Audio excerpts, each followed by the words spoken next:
Hello, my name is Lance Ash, and I'm heading to work after a 3-day weekend. I'm sure that pissed some people off when I called in Thursday night, but that's all right. They pissed me off with their ineptitude.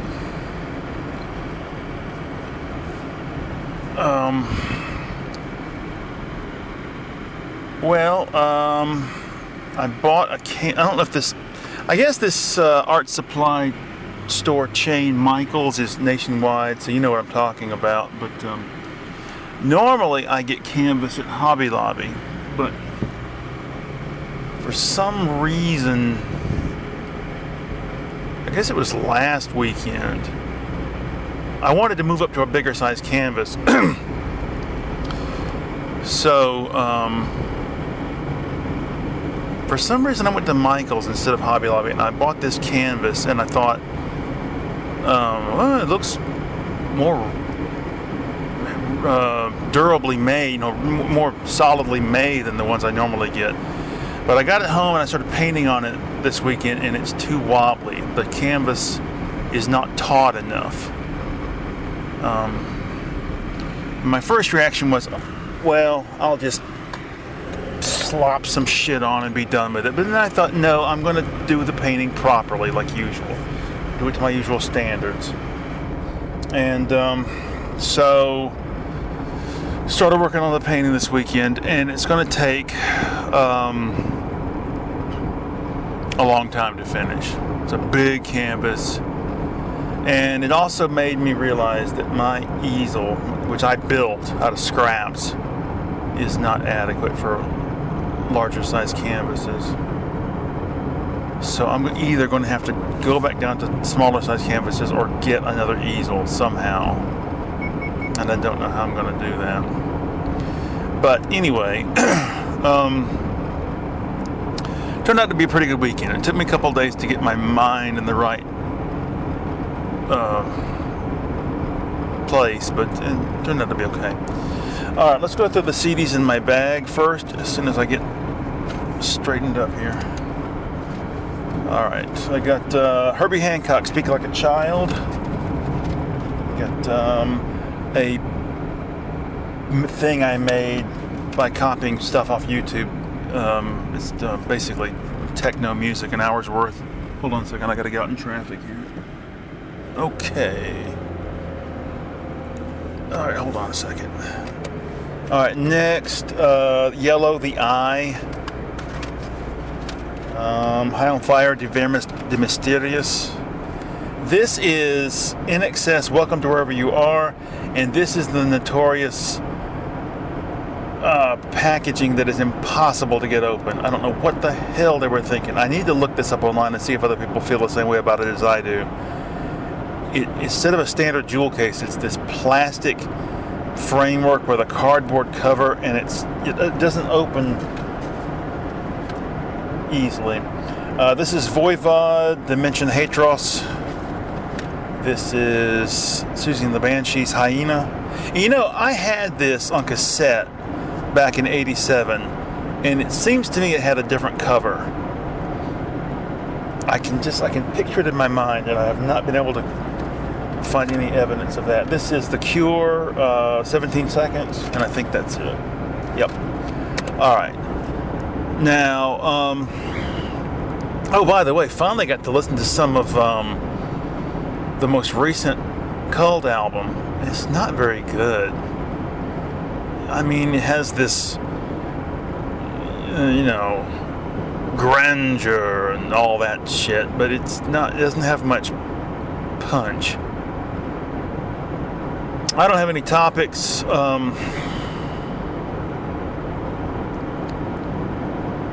Oh my God, I am just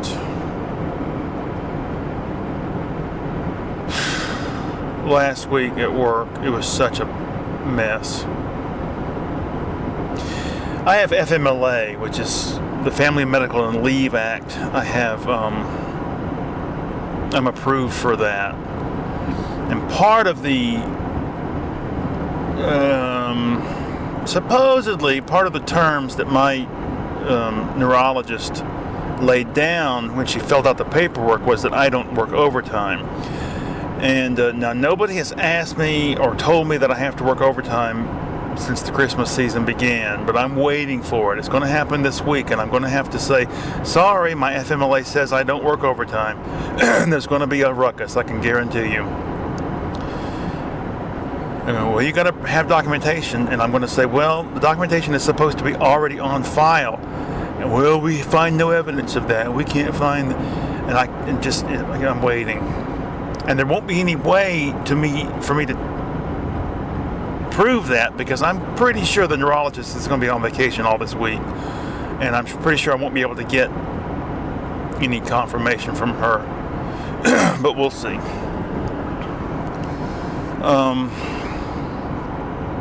Where I busted my knuckle 3 months ago is really acting up. I can feel a lump on my joint there. It's a right hand ring finger.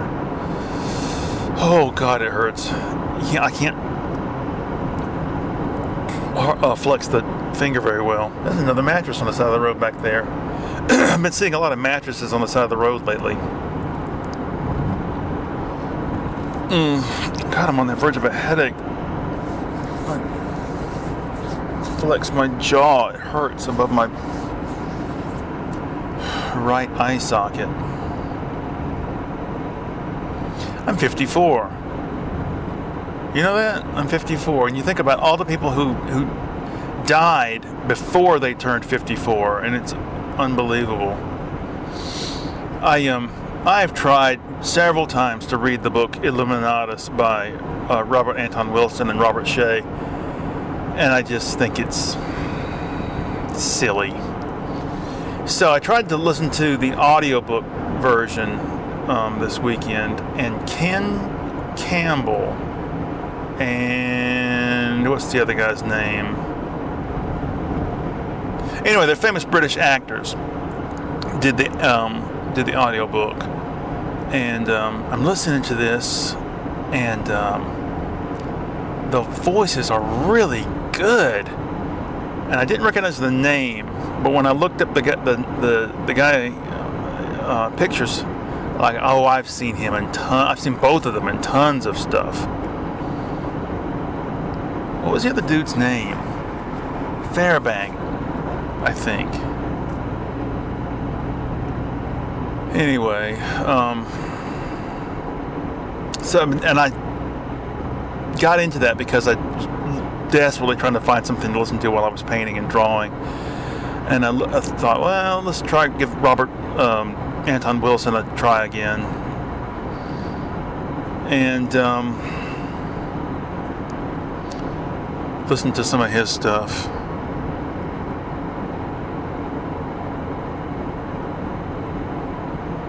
I was listening to an interview he did on one of the Church of the Subgenius radio shows with Ivan Stang.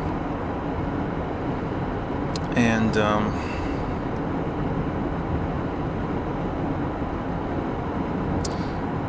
the thing is,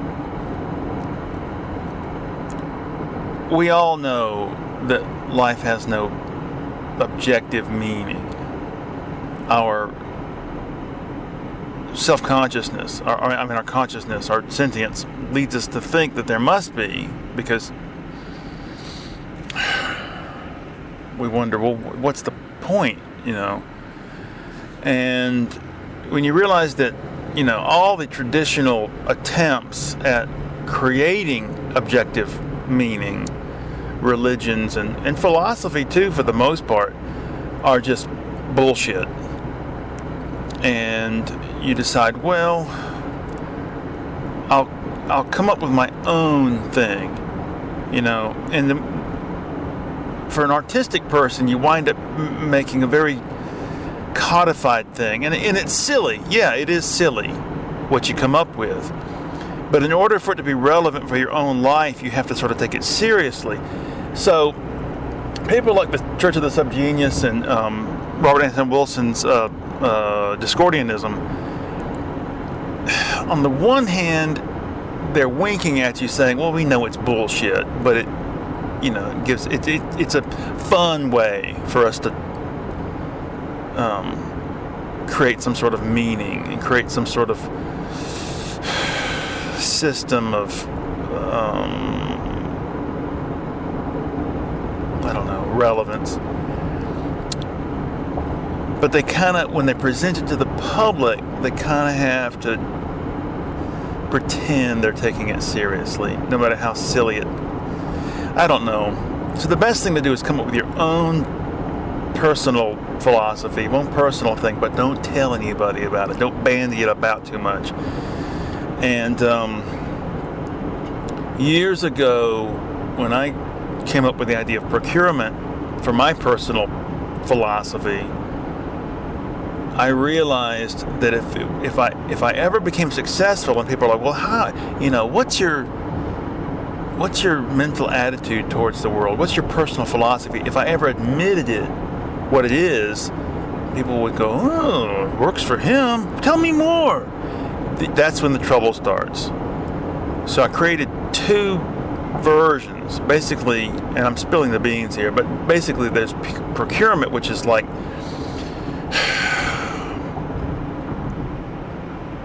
the philosophy as it exists in my head, but then there's loath procurement, which is like anytime I present it to the world, it has to be, I have to put that word loathe in front of it because I'm loath. Not that I loathe it, it's not L-O-A-T-H-E, it's L-O-A-T-H, meaning you are reluctant to present it, to say anything about it. Because on the, you know it's bullshit, you know it sounds silly. The sillier the better if you're an artist, really. And you know, it came. I'll go ahead and dispel all the beans here. Fuck it, I got nothing else to talk about. My family, my extended family, always thought it was weird that I liked to read or that I read. And so, I must have been 16, 17, somewhere in there. My aunt was cleaning out her house and she found just some random books. And she gave them to me. And one of them was a business textbook on procurement, which is the business practice of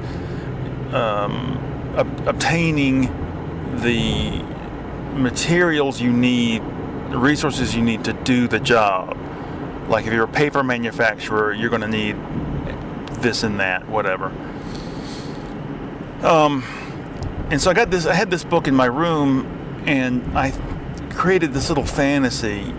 What if, civilization collapsed and somebody found this book and thought it was a religious text and they built some sort of religion around it? And that was in the back of my mind for a long time. And maybe 10 years ago, I was at work and I was thinking about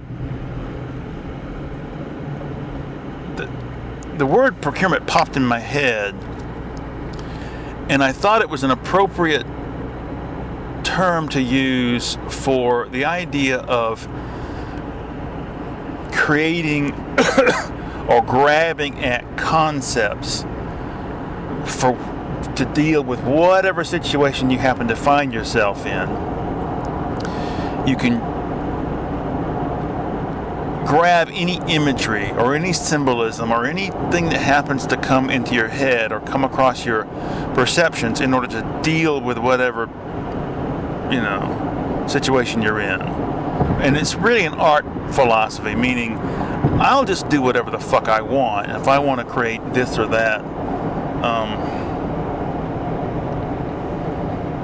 meaning. Anyway, the point is, so that's how that all came about.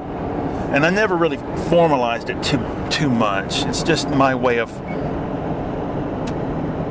having a name to put on the way that I conceptualize my art, Because there's a definite through line, especially to all the writing and all the comics, not the painting so much, because I never really wanted to paint any of the characters in my comics or my writing. I don't know why. The painting seems to be a separate thing. I can't seem to. And the funny thing is, you can conceptualize anything. Our power to conceptualize anything is what makes us gods, essentially.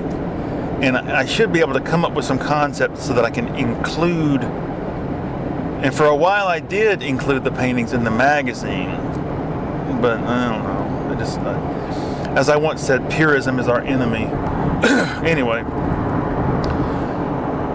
But there's characters and recurring storylines going through all the stuff going back 15, 16 years. And it's all under that umbrella of procurement, loath procurement, as I should say, for you. But anyway, watched some old David Letterman episodes from 85, 86, 87 over the weekend. Oh, that show meant so much to me when I was that age.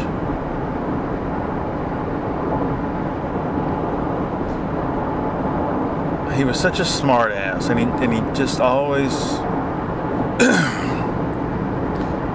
never took the show that seriously. And no matter how good Colbert or Kimmel may be, got something in my throat, sorry. They still don't have that attitude. They still take it very seriously, you know? They never have weird guests. They never do weird shit on the show.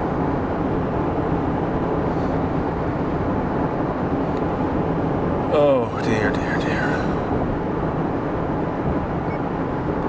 I'm so sick of the news. I don't want to hear anything. I don't want to know anything. I just don't want to know. I don't want to hear it.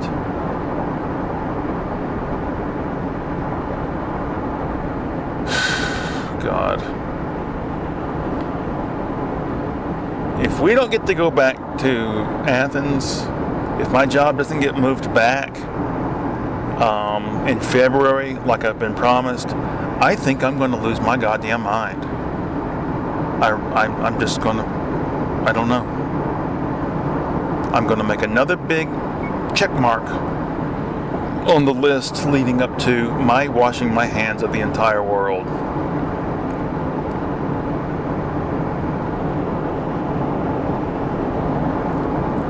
Jesus, my head.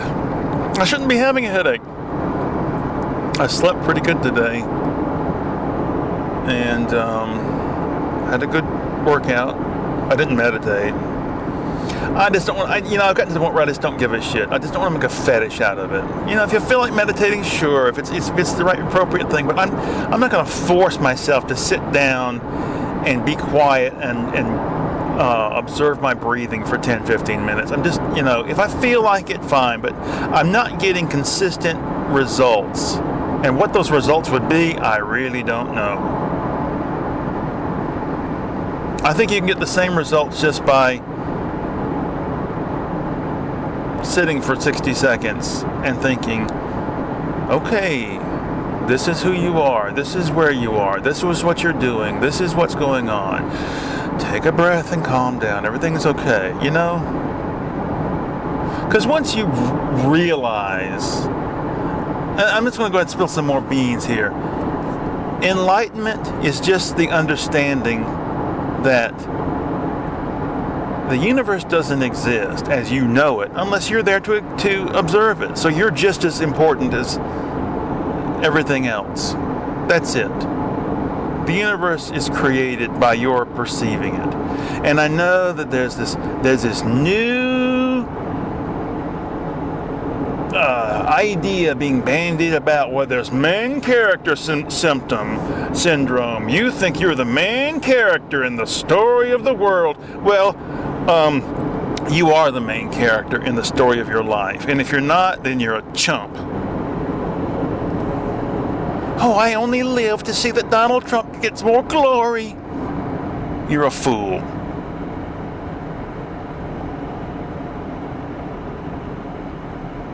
And that's it. And and these Eastern religions or people who really get into it, they think, oh, we must now that we've achieved enlightenment, we must meditate upon it forever. It really doesn't change much, because you're still going to get slapped in the face, and you're still going to step on a tack, you know, and you're still going to get your heart broken. It doesn't really help you deal with, I mean, to a certain degree it helps you face death, but beyond that, boo-boo, who cares? Oh God, I wish I could find a big bag of money on the side of the road. We're approaching the end of the show here. We went out this weekend, my wife and I, and she wanted to drive my car, and so she moved the seat around and moved my cushions, and it just drives me nuts. All right, everyone, on that happy note, I'll see you later.